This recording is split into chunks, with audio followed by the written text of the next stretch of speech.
बाप रे बाबा, त्यांचा श्वास फुलला होता, त्यांच्याजवळ त्यांचं इन्हेलर पण नव्हतं. देवाचीच कृपा म्हणायची, दुसरं काय नाही का? माझी ना खात्री आहे, आज राजवाडेंच्या बाबतीत जे काही झालंय ना ते काकूंनीच घडवून आणलंय. पण फक्त मला ना हे प्रूफ करता येत नाही, ह्याचं वाईट वाटतं. पण त्यांना कसं पटवून द्यायचं की हे सगळं सगळं सगळं काकू करतायत? म्हणजे आधी आजींच्या बाबतीत आणि आता राजवाडे त्यांच्या स्वतःच्या बाबतीत. पण त्यांना नाही पटू शकत. नंदू, सत्य कितीही दाबून ठेवलं ना तरी योग्य वेळी ते बाहेर येतच. पण या सत्य आणि असत्याच्या लढाईमध्ये आपल्या माणसाला जर त्रास होत असेल ना तर तो आधी बघावा, लढाईच्या आधी. कळतंय का? तो कमी करण्याचा प्रयत्न करावा. नंदू, लढाईचं काय, तू लढशीलच आणि तू जिंकशील सुद्धा. पण त्याआधी जावई बापूंच्या तब्येतीकडे लक्ष दे बाळा.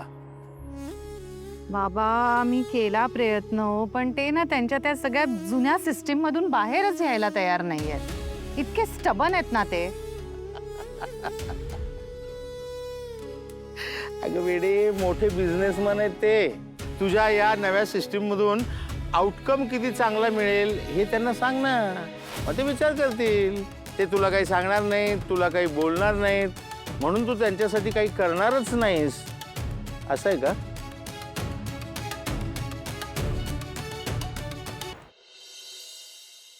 सो टू समअप, काम पूर्ण होण्यासाठी 6 महिन्यांची टाइम फ्रेम ठेवली आणि बजेट तुमच्या समोर आहे.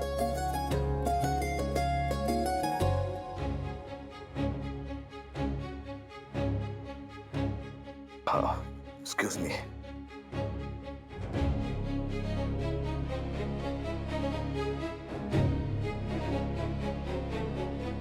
समोर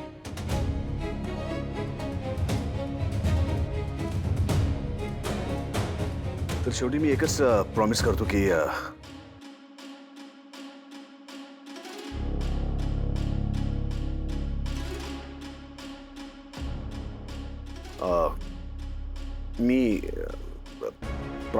मी आणि माझी टीम आम्ही मन लावून हे प्रोजेक्ट दिलेल्या वेळेत पूर्ण करू. तुम्हाला कुठल्याही प्रकारची तक्रार करण्याची संधी मिळणार नाही. आणि thank you for listening and thank you for taking your time out. Now the ball is in your court.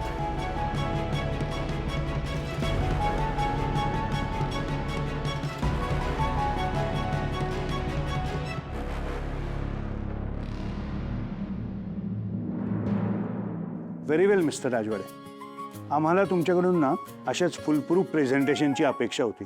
We are impressed. हे डील तुमचंच आहे. Congratulation. Thank you sir. Thank you for your time. अभिनंदन. हां, थँक्यू. Thank you thank you. अभिनंदन. Thank you.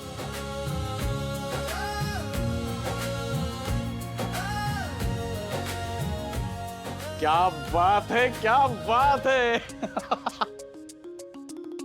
छा गया मेरा दोस्त. अरे कसला फॉर्मात होता आज तू.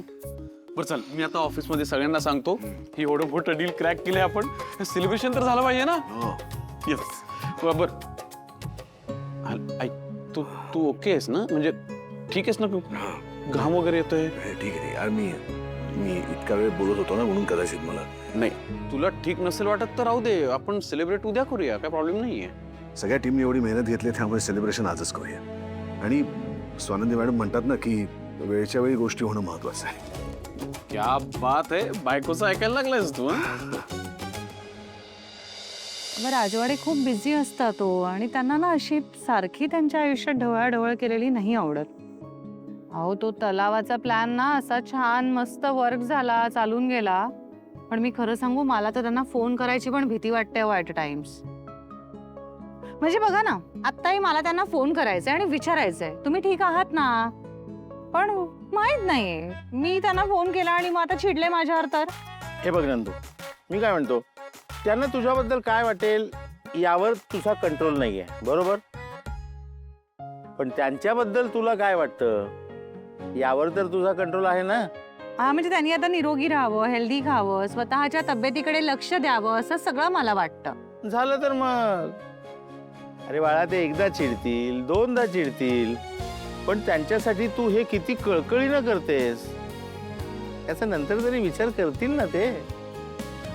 अगं नुसतं बोलत राहण्यापेक्षा किंवा विचार करत राहण्यापेक्षा कृती करणं महत्वाचं. तू एकदा बोल त्यांच्याशी. हो, त्यांना बरं वाटेल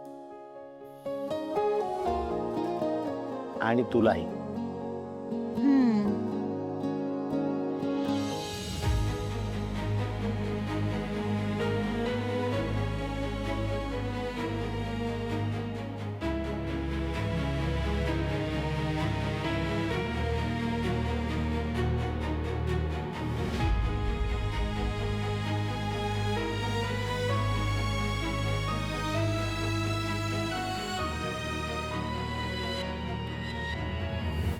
बाबा बिझी लागतोय त्यांचा फोन. मी एक काम करू का, मी आनंदांना फोन करू का? अगं हो हो हो, जरा संयम ठेव. नवरा बायको मध्ये सारखं मित्राला ओढणं बरं नसतं. कदाचित त्यांचाच फोन येईल. बाबा आला. बघ मी काय म्हणलं होतं तुला. हा खरं ना, आज तुझ्याबरोबर आईस्क्रीमची पैज लावायला हवी होती. ते शुगरच्या नावाखाली मला कधी आईस्क्रीम खाऊ देत नाहीस, पण आज मी नक्की खाल्लं असतं ते. बाबा बाबा कट होईल फोन. हो हो, निघतो निघतो. नीट बोल त्यांच्याशी. बाय बाय, तुम्हाला फोन करते. Bye bye bye. Sorry, I am so sorry. अहो फोन उचलल्यानंतर जनरली हॅलो म्हणतात, नमस्कार म्हणतात, सॉरी काय? तसं नाही हो, म्हणजे खरं तर मीच तुम्हाला फोन करायला हवा होता. आज तुम्हाला सकाळी त्रास झाला त्याच्यासाठी सुद्धा सॉरी. खरंच मनापासून सॉरी. नाही नाही, मग असं असेल तर मी पण सॉरी. का? कारण तुम्ही मला फोन करत होता तेव्हाच मीही तुम्हाला फोन करत होतो. आपण दोघंही एकमेकांना फोन करत असल्यामुळे आपले फोन एंगेज लागले. त्यासाठी मी पण सॉरी. आणि सकाळी जे काही झालं त्याच्यात तुमची काही चूक नाही, सोडून द्या तुम्ही. पण मी यासाठी तुम्हाला फोन करत होतो की आज आपल्या कंपनीला एक मोठं डील मिळालंय आणि एक छोटंसं सेलिब्रेशन ठेवलंय ऑफिसमध्ये. Wow, heartiest congratulations. थँक्यू. तुम्ही वुमन एम्पॉवरमेंटच्या निमित्ताने कंपनीशी जोडले गेलेले आहात, त्यामुळे तुमचंही अभिनंदन. तर तुम्ही या सेलिब्रेशनसाठी ऑफिसमध्ये. आता ऍक्च्युली ऑफिसमध्ये काम आहे थोडं. मी ऑफिसचं काम पटापट करते आणि मग येते. चालेल? ठीक आहे, तुम्ही म्हणाल तसं. ऐका ना, तुम्ही ठीक आहात ना आता? हो का? नक्की ठीक आहात? हो, मी सकाळी जरा चिडलो, पण ठीक आहे आता. ओके मग भेटूया. या तुम्ही. Okay, bye bye. बाय.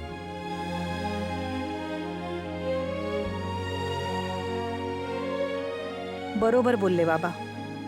आता विचार कमी आणि कृती जास्त केली पाहिजे.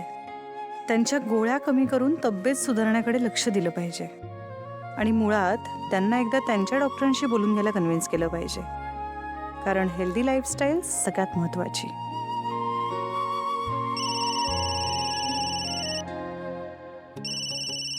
हॅलो.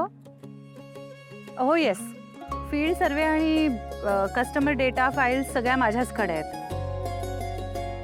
ओके हां, हो हो पाठवते.